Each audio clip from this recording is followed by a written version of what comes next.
Hello everybody and welcome back to Down to Earth. I'm Caleb. And I'm Melissa. And we're excited to have you joining us again today. Today, Uncle Marty, we have some questions for you again. Well, actually mainly just because the last episode we talked about the house church movement, as it were, and God taking the world by storm. And at the end, in our prayer, we ended up asking God to give us the U.S. We ended up asking God, saying, how can we set the world on fire, as it were, for you through a movement of people in America. And later that week on Friday evening, we had a Vespers with a lot of young people and spent some time also talking to people about their relationship with God and working on trying to start a movement. And together, collectively, we kind of prayed that God would once again give us the United States. The question that we have for you today, though, is there already a house church movement started in the U.S.? Is there something pre-existing? Is this totally a brand new thing? Or is this something that exists and we just don't know about? Well, all of the above. There is probably, from the best of my understanding, probably across the Christian world in North America, there's probably upwards of maybe 100,000 house churches. Wow. It's something that's taking on. In our network, there's probably already a couple hundred home fellowships, house churches, and I think that we're actually on the verge of seeing something big happen. Why do you say on the verge?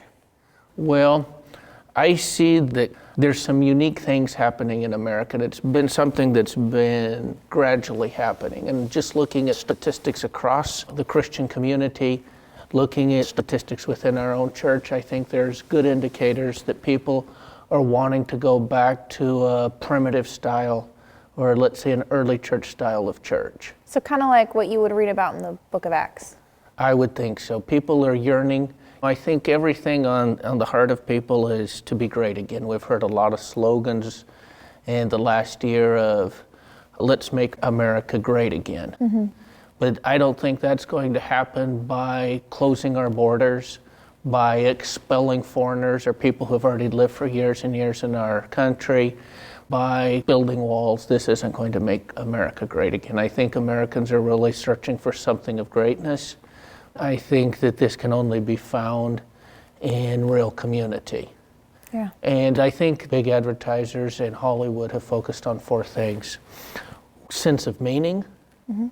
sense of identity, purpose, and community. It's really strange because we were talking about this just yesterday. What were they all? Purpose, calling, and who am I, essentially. So it's about the same thing. thing. So Hollywood, the big advertisers have focused on these four things. So it has become a consumer religion. If you live in such and such a neighborhood, if you drive such and such a car, if you are part of the Mac community, you're a Starbucks person, you're not someone if you don't wear these types of shoes or whatever. It's an alternative to, I think, God's plan of what is real community, finding real purpose in our life, mm-hmm. finding what is our real identity, finding meaning in our life. If we look at religious trends in America, I would say for a typical church, it's quite alarming, but I see it as a gold mine for God. In 2007, 78% of Americans said that they were Christian. 78%. 8%. By 2014, it was 70.2%. So there was an 8% drop in 7 years, so probably less than 2 at 68% of Americans say they're deeply religious today. Now it's interesting, of those 70%, on national surveys done like by Pew Foundation and other Barna that have done major studies, about 40% of Americans say that they are regular churchgoers. Mm-hmm. But further studies have found that there is what they call a halo effect, when in reality only about 20% of Americans are actual churchgoers. People will say, yes, I go to church, but in reality they say because they would like to, but they're not doing it. So only about 20, maybe 25% of Americans are churchgoers. In this group of 78% and larger, there's 60% of Americans that have said they will never, even though they feel a connection with God, they pray they will never step inside a brick and mortar church again. So basically what you're saying is there's 40% that say, I go to church. Yes. And in reality, that might be I go on Christmas or Easter or something like that. Yes, or you would like to go, but you've been offended. As they dug deeper, many people found that they were offended with their pastor, they stopped coming. And if someone stops coming to church, if you visit them within the 2nd to the 6th week, they will come back. If you have waited to the 7th to 8th week, they won't come back to church. Huh. And so if someone isn't noticed, and if you don't grab them by the 7th to 8th week, it's over. So they will watch a sermon on TV and gradually go drift away. But they still feel themselves Christians and committed to God and to prayer. That's interesting, because at least at the church I go to, it's large enough that I feel like I might not notice if somebody didn't come to church. Well, it's big enough too that it'd be hard pressed to know if they were somebody new also. Yeah. So these are some of the things that come into play. I looked at our own statistics of our own church across the North American division.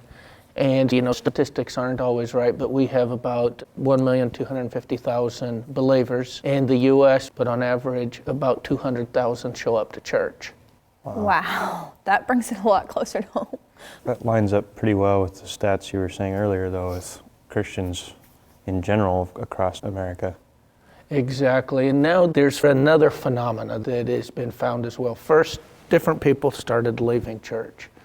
And right now, since 2014 to 2018, there's been a new group of people saying, I'm committed to God, I'm committed to prayer, but I'm no longer a part of the institutional church. And so the elders, the secretaries, the deacons, the local unpaid church treasurers are saying, I've had enough. Kind of like they're fed up with maybe church politics or what they see of people, and instead of looking to God, they're looking at each other maybe? Well, they actually, from what I understand, is they're tired of putting on a show. So few people actually putting on the thing and everyone comes, they're looking for something of greater meaning. Okay, yeah, I'm the elder of this church, but I'm no longer finding meaning because no one else is being committed. So first they resign their position, within a couple of years they're leaving, and this is a phenomenon found across the U.S. So they're more or less tired of pew warmers. They're tired of pew warmers, very, very tired of this. So just across from Catholics to Baptists, everyone in between, they're finding this phenomena happening since 2014. Now there's another phenomena going on in the country. As we heard also another slogan, I'm going to clean the swamp. And so there is this big dissatisfaction with American politics, American economy, and also with the institutionalized religious scene. And there's this whole movement away from institutions. And so as I see it, whether it is in the religious scene or in the economic scene or political scene, people are wanting change and change soon. So for example, in the economy, today we live in the economy of cryptocurrencies. Big industries around the world are saying, I'm going to cut out of the market the international banks. I can buy Bitcoin and I can send Bitcoin anywhere in the world. And so we see this equalizing of society, saying we don't want these big, powerful, corrupt middlemen in the middle. And the same thing is now happening in the religious scene, I think, as well. So I see that we're living on the verge of exciting moments. I think people are wanting to have real community, find real purpose in life, to find meaning in life. And I think it's a perfect place is to find in home fellowships, small house churches. It's here where people once again find adventure. Americans, I think, are yearning for adventure. Middle class society has kind of killed adventure. It's about security, about safety, and we're not finding the adventure we want, and so we find it on television watching, back to your thing of superheroes. But we're all longing once again to be great, and I think God is going to be the one who can bring that back, and we can find adventure with God. We're ready for a superhero adventure with God. Got it. So the question is, Uncle Marty, do you have any stories of stuff happening in America? Well, I was just talking with one of the directors that we have who leads the kind of a house church movement here in the U.S., and I called him last night, do you have any stories that have happened just in the last few weeks? He says, well, there's quite a few. Let me see which one I can tell you. So he shared several stories with me. First story that comes to mind that he shared with me last night was there was a house church in Florida, And the house church had gotten together, the main family of this, and some other people, and they decided we're going, and they reserved soccer field in a sports club. Kind of just for a day out. A day out to have fun and to go get some exercise. So they went to play soccer there and to be in the soccer club. And when they arrived, there was these great big guys playing American football. And so they were playing football there, but it was in the soccer field. So they're wanting to play, so the group leader, he goes over to the man who's playing soccer, and as he walks over to them, here comes this big man over. He's clearly the self-appointed leader of the people playing football, and he says, "We're happy to play on one little side like mini soccer. I don't know if you could give us enough room that we could play on one side." I kind of feel like if I were him, I would have been a little bit miffed because we'd reserved the soccer field, and now there's these big guys taking over my field. Yeah, well, God works in amazing ways. This is how he said he first felt. He was going over, why have these guys why have these guys taken over our field? And he was going over huffy, and then he remembered, we're actually a home fellowship group here to use this place. I can't go huffy with these guys. That wouldn't be a very good witness of us doing this. But as he goes over to talk, he sees that the guy who comes to talk to him had a hat on that said, "I love Jesus." And so the group leader says, I have an idea. I'm going to ask him, so who is that Jesus man for you? So the leader of the home fellowship church, who's here to play soccer, asks the big leader of the football playing guys, yes, who's Jesus? Yeah. So he kind of in a funny way asked him, who's that Jesus man? What does he mean to you? The man was a little taken back, but he says, look, let me share with you. Actually, we're here playing football, but we've all been studying our Bibles the last few weeks together. We got really excited about something. He says, I was in work and I met this man who always doesn't show up on Saturdays to work. And he shared that it was the biblical day of rest. So I came home, opened up my Bible, started to look, could it be true that he had said, and I was amazed as I went to the concordance and looked through, that actually the Bible teaches to keep the Sabbath. I got so excited, I shared this with all my football buddies, and now we're all wondering about keeping the Sabbath. Wow. This just happened, I think, about 2 weeks ago. So they all started talking. Neither one was interested in either playing soccer or playing football, and the two groups came together and started sharing together, and God has just been doing amazing things in the last couple of weeks between these two groups. Impromptu Bible study on the soccer field. Impromptu Bible study on the soccer field. Awesome. About the Sabbath, no less. About the Sabbath, no less. And so what we see is if people are really wanting adventure, this brings this sense of adventure. You know, I step out of my comfort zone, and they stepped out of their comfort zone, and what could have ended up kind of sore feelings between the two of them ended up as seeing God in the other. And then God doing, I think, amazing things. That's kind of encouraging. It's really cool, though. You got another story? Yeah. I'm all for stories. You said that he told you several. I don't know if I can remember them all, but he shared another story of another group, and this group is an older group. It's been going on for some time. And here maybe it was this last Sabbath, they have a knock at the door. And they open the door, and here is someone who they hadn't seen for 5 years, who had stopped coming 5 years ago to the home fellowship. And so she walks in, asks, can I come in? I know I disappeared 5 years ago without ever saying a thing and just disappeared off the scene. Mm-hmm. Could I come in? And so they said, please come in, we'd love to see you. And what had happened 5 years before, her brother had died. She had got discouraged, questioning God, why did he let my brother die? And then they couldn't even find her. She just disappeared. Didn't want to have anything more with the home fellowship, but here she was. And now they were worried because they had a program for teenagers in the afternoon. So these teenagers were giving these studies, kind of practice. The first one was about tithes and offerings. And they said, oh man, she just came in and the teenagers were doing these practice studies on, it's not the best thing for someone new and who kind of left offended at one time or hurt, let's say. But anyhow, it happened, the teenagers were there. They gave first one on tithing and Bible study, and then they had another one on why are there so many denominations, and the youth in the group were just kind of practicing there in the house doing this, and she just listens kind of spellbound. And then she opens up, man, and I'm so sad I disappeared these 5 years. It's been a lost 5 years, and they had all been worried about what was going to happen. And at the end, she's just real quiet, sits in her side, and then she says, you know, guys, you're all right. These 2 messages are just what I needed to hear today. And I'm making a commitment to pay my tithes and offerings once again. Wow. That's awesome how God orchestrates it. We sometimes worry about the programming or whatever, but God's got it worked out just right. And for somebody who felt like they were searching but they didn't know what for, I actually have a friend right now who's going through a similar situation. Her brother died, and it's been really hard watching her interact with people in the church and people making comments to her about God and what she should be believing and what she should be doing, and her struggle, because right now it feels to her like a part of her heart's been ripped out. She lost her brother in a really tragic way, and as she's grieving, it seems like nobody can say the right spiritual thing to help her.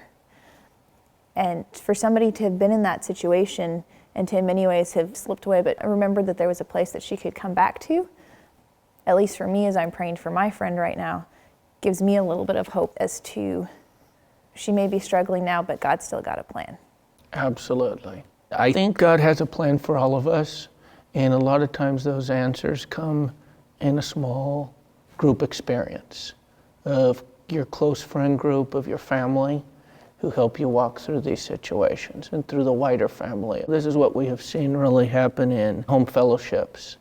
That God comes in, He becomes real. He starts talking to us through reading of the scripture, through the wise counsel of godly friends, through talking to our heart in a still small voice.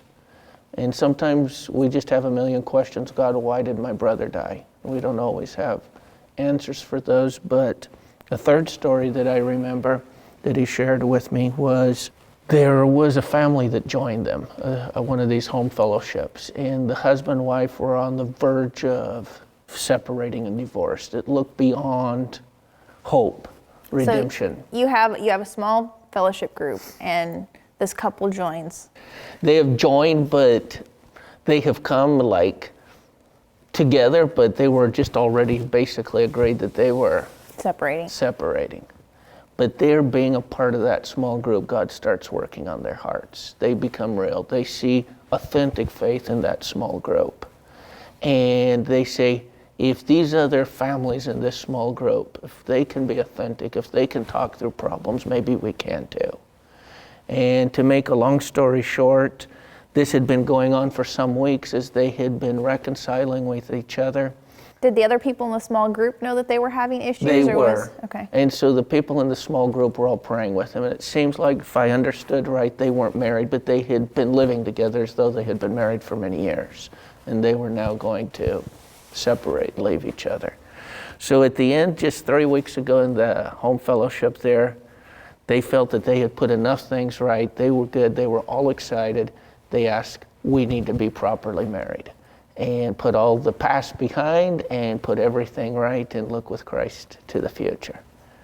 Wow. And not only that, we want to be married, and now we want to be baptized. That's awesome. All coming out of that community that they came into. Just by having friends that really cared for them, who they saw that they were authentic in their marriages. Yeah, we have struggles, but if here's some counsel, if you do this and this, we can find solutions in Christ. Kind of like a Christ-centered group counseling session.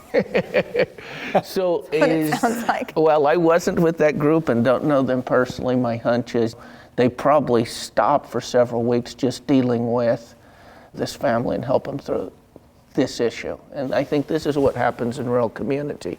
You put aside what was on the schedule. We have this hurting couple. We're going to invest in them, and we're going to help them make it through. So it's not rigid. It's not we've got this set thing, we got a curriculum or whatever to get through. We're here just to help each other out and lift each other up. Exactly. So kind of bouncing off what Caleb just said, if you were to say start a small house church here in America, I mean, what does that look like? I bet it would be a little bit different than what's overseas, just because culturally we're different. I mean, how does it look? Well, I think many of the same principles apply. You come together once a week to be a worshiping unit together based around family. What we used to do is just to bring a bunch of different people together. We've found that that is not the most effective way, but you form it around your family, your extended family, or around your closest friend groups. And so then what happens is you have a time of sharing when you get together. After time of sharing, you might sing some songs. You have a time of asking, how was your last week? How have you implemented what we have learned from last week? Have you had any struggles you want us to pray about? Most of the groups start reading through the New Testament. Once you've done that, maybe go through it again until you've really found what does it mean to be a disciple of Jesus? What does it mean to walk as Jesus would walk today? Once you get that strong, then you start going through the Old Testament. What we encourage groups to do is just to read one parable of Jesus, one miracle of Jesus. What is this parable telling me? What does it tell us about God? What is Jesus trying to tell us about us? What can I implement from what I've learned this week in my life? And so this is how the group leader goes around, asks everyone, what have you learned? Usually before that, you make sure that everyone in the group truly understood the parable. What did we just read? 2 or 3 people repeat to make sure that we're really understanding and not bringing in, you ask, don't bring in stuff from other parts of the Bible or from our traditions or what we thought. Let's just look at exactly what this text is telling us this week. So basically what you're saying, Uncle Marty, is this is a very Bible-focused, Bible-based way of studying the Bible. And so it's not saying, hey, we're going to come and study everybody's different theologies, as it were, but let's look today, what is God telling me today from the scriptures? Exactly. At the core, if you study church history, at the very core of every movement is discipleship. And real discipleship is saying, what is Jesus telling me to do today? What is the Bible? What are these biblical principles? Instead of hearing a sermon, people say, oh, it's hard to do home fellowship. It's not hard. It's very easy. Very simple. We just, as a group, start reading through. If there's issues like the story we just shared of a family that are struggling with problems, let's now deal with this. Let's pray for them. Let's find a passage that's important for them. Okay. Maybe we'll jump from Luke 18 that we're reading, and I will find a passage that's very important and meaningful or relevant for the situation that we have at hand. Well, in many ways, it would seem like then you're encouraged to, instead of, whether you think it or not, making yourself a disciple of your pastor or a disciple of the spiritual person in your church or a disciple of some big, well-known spiritual leader, but that now you really have to focus on being a disciple of Christ. Absolutely. Yeah, that's an interesting thought. No, it's true, because I've been thinking about that a little bit lately of how we do church, and a lot of people are pew warmers, and we go to church each week just to, kind of get a sermon or get our spiritual fill for that week. To be fed. Mm-hmm. Yeah, instead of feeding ourselves all week or, exploring the Bible for ourselves and seeing what the Bible really says, which I think is something we used to do more of. We'd study a lot more for ourselves and check things, but I think as time progressed, we've gotten a little bit lazier and just like, okay, that sounds good. We'll take your word for it. It's almost like going back to having a relationship with God instead of a relationship with my church. Absolutely. This brings what I have found, and this is what I think is the reason it's gone viral. If we were just to start with 40 people, let's say, a movement for Jesus, here in America, within 25 times of sharing the gospel, 25 steps, the whole nation will become a part of followers of Jesus. Within 37 years, the whole world will, starting with 40 people. In 7 years, as you had said in a previous program, we've gone from about 5,000 believers to well over 1 million. And so home fellowships go viral, but it starts with becoming a follower of Jesus. And I think it's every bit as possible in this country. I think God has created an opportunity for a unique time in American history for us to come with a solution which I think is a very biblical early church solution. And I think it's time that it could go viral. If anyone is interested to know more about House Church, they can go to Simple Church @home.com, or just Google Simple Church. There's several Simple Church sites, but it's not the symbol, but written at. And you can find our website there. We have a phone number that you can call into, so if you would like to find out more about starting your own home church and aren't able to find what you're looking for from the website, feel free to call the number that's on the screen. But Uncle Marty, looking back at the home church movement, last time we asked God, give us America. We want to see a movement for you. We want to see people on fire for you, and this massive movement just explode over the U.S. I feel like today we need to kind of continue that prayer. We need to bring that before God. And at the same time, maybe pray for those people who have had a relationship with God, who have been part of a community and of a church family, and who right now might be out of that, or that they are hurting because of experience, kind of like my friend. Or just not finding purpose or meaning any longer. A lot of people that have been surveyed, I'm not finding any longer purpose, meaning, or community in a brick and mortar church. Yeah, I think it's important. You want to pray for that, and we can Definitely. bring it before God? Yeah. Dear God, thank you for today and for the time we were able to spend here with Uncle Marty and hearing about the house church movement here in America, and just building off of last week, God, and the desire to take America. We thank you for the work you're doing, and we just ask that you continue to spread that and show us how to work alongside where you're working here, be that through a house church movement or small groups or whatever you would have us and lead us to. And I thank you for the group of football and soccer players, and just want to pray a blessing and continue guidance in that relationship. And also please be with all the people who are hurting, that they would find a connection and community. Just show us where you're working and invite us into partnership with you there. And thank you for that opportunity. And please come soon. In your name, amen. Amen. Thank you for joining us here at Down to Earth once again, and we'll look forward to seeing you next time.